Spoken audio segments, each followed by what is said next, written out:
What is life like in South Korea? South Korea has joined the class of nations of the world enjoying great political and economic freedom. Following the Korean War, South Korea has been reaping the dividends of democracy installed in the country. The form of government in South Korea is centralized democracy. South Korea is also doing great economically. Being the home of Samsung and Hyundai alone is a strong attestation to the favorableness of life in South Korea.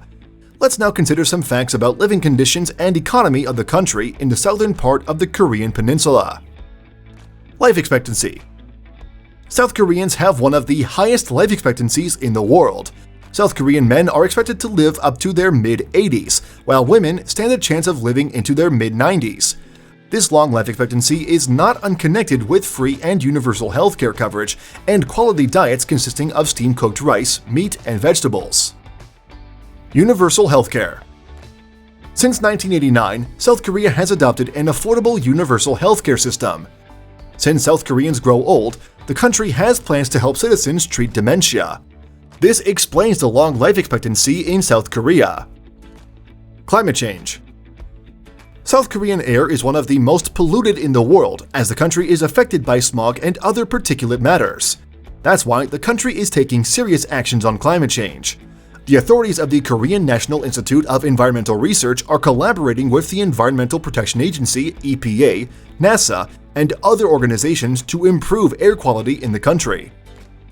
Long work weeks. South Koreans are workaholics, but not by choice. They work more than most other people as they must spend about 52, formerly 68, hours per week working. The case of overworked South Koreans is gradually receiving attention because the country cares about mental health. Work may be reduced to 40 hours while the extra 12 hours will be optional and with full payment for them. Suicide rates.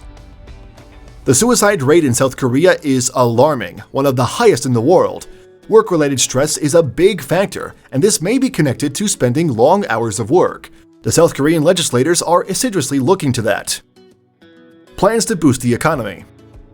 To free more funds and increase the minimum wage, South Korea is decreasing its infrastructure spending. The idea is to increase South Korea's spending budget every year. The aim of the policy is to increase the number of jobs and have the workers well remunerated. Credit access. Credit is more accessible in South Korea than in many other countries. They're among the highest credit card users.